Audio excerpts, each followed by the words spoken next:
Good morning, students, and welcome. Let's continue with our India's foreign policy. There are lots of similarity between India and America. For example, both are democracies. Find such more similarities and prepare a project on it.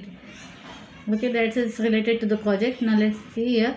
Our relations with America strengthened, mutual trust grew, India's status rose in the international community. तो अपना क्या है, relationship America के साथ काफ़ी अच्छा गहरा हो गया. उनके आपस में म्यूचुअल एक ये हो गया, ट्रस्ट रहा, आपस में ट्रस्ट, एक दूसरे के ऊपर भरोसा रहा. और इंडिया का स्टेटस भी इंटरनेशनल इसमें कम्युनिटी में राइज हुआ, यानी they grew up. India's nuclear policy is an important part of the Indian foreign policy. You must have studied the meaning of the nuclear energy and its uses in subjects like history, geography or chemistry.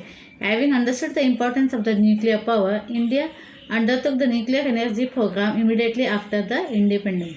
यानी after the independence India ने nuclear energy का program उन्होंने अपने हाथों में लिया and they started to work over it. For this, we established the Department of Atomic Energy and the Indian Atomic Energy Commission. तो उसके लिए दो डिपार्टमेंट किए गए थे, एक department of atomic energy and Indian atomic energy commission. The first chairman of the Indian atomic energy commission was doctor Homi Bhabha. Dr. Homi Bhabha, he was the first chairman of the Indian Atomic Energy Commission. Even though electricity generation was the main purpose behind the program, it also aimed to creating military capability. Actually, ये जो commission था उनका पहला ये we can say पहले interest ये था कि इलेक्ट्रिसिटी जनरेशन्स का उनका एक मेन पर्पस था काम करने का प्रोग्राम का, पर उसके साथ साथ उन्होंने मिलिट्री कैपेबिलिटी के मिलिट्री के बेसिस पे भी उन्होंने उसके ऊपर भी ध्यान दिया, उसके ऊपर भी काम करते गए.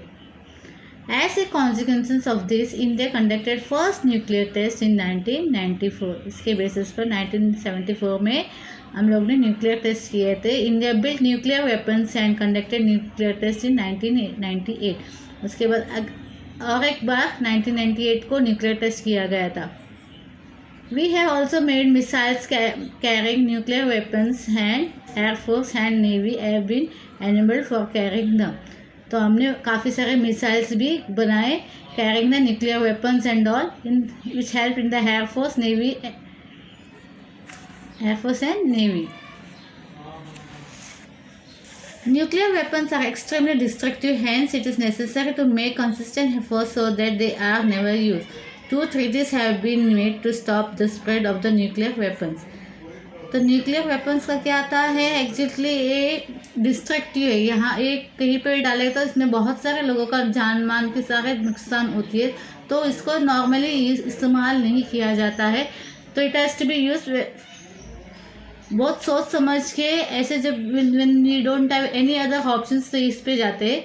तो 2 treaties have been made, 2 treaties sign किए गए made to stop the spread of the nuclear weapons. 2 treaties बनाए गए थे ताकि न्यूक्लियर वेपन्स का इस्तेमाल नहीं होना चाहिए, या we should stop the spread of the nuclear.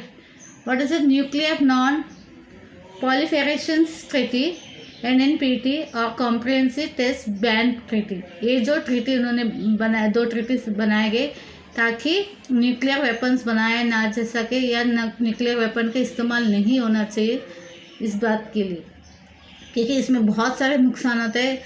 काफ़ी इन सब अगर ये वेपन्स डाला गया तो काफ़ी साल निकल जाएंगी कुछ कंट्रीज़ को अपने ओवरकम जैसे उभरने के लिए. तो ये बहुत ही डिस्ट्रक्टिव है, तो इसका इस्तेमाल नहीं होना चाहिए. इसके लिए 2 treaties साइन किए गए थे, that is NNMT and comprehensive test ban treaty. The condition of both this treaties are of benefit to big nuclear powers and they put unfair restriction on developing countries. Hence, India has not signed either of these treaties. India ने इस treaties को ये नहीं किया क्योंकि इन्होंने क्या है, इसमें बेनिफिट क्या था टू बिग न्यूक्लियर पावर्स के. The condition of both this treaties are of benefit to big nuclear powers. बड़े न्यूक्लियर पावर्स को बेनिफिट हो रहा था क्योंकि बाकी जो लोग आगे आने वाले उनको रोक दिया जाता था. तो अनफेयर रेस्ट्रिक्शन डाला गया था बाकी के कंट्रीज़ के ऊपर, इसीलिए इंडिया ने क्या किया है, इस ट्रीटीज को साइन नहीं किया. से The number of countries making nuclear weapon is growing. Prepare a statement from your class to stop the proliferations of the nuclear weapons. Try to get it published in the newspaper. तो इसके बावजूद भी बहुत सारे nuclear weapons हर एक country बना रहा है, तो इसके लिए क्या स्टेप्स उठाने चाहिए, किस तरह हमें रोकना चाहिए, ये सब हमें लेट्स डू इट में बताया जा रहा है. You have to do it for that. India is now a country which has nuclear weapons. We have accepted the role of the responsible nuclear power. India has been consistently supporting efforts of disarmament because it is India's position that there should be peace and security in the world. India भी एक nuclear weapon बनाने वाले country बन गए, पर India एक बहुत अच्छी तरह से जानता है कि वो एक रिस्पॉन्सिबल कंट्री है. वो जानता है कि न्यूक्लियर पावर का इस्तेमाल नहीं होना चाहिए.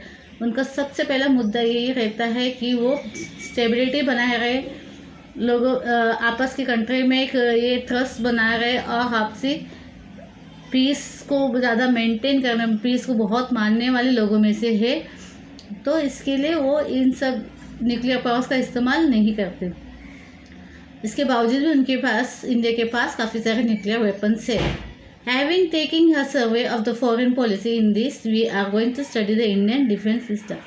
तो अभी हमने इंडियन फॉरेन पॉलिसी को लर्न किया. In the next lecture there will be India's defence system से हम रिलेटेड बातें करेंगे और इंडिया का डिफेंस सिस्टम कैसा है ये जानने की कोशिश करेंगे. Okay, here will end this lesson.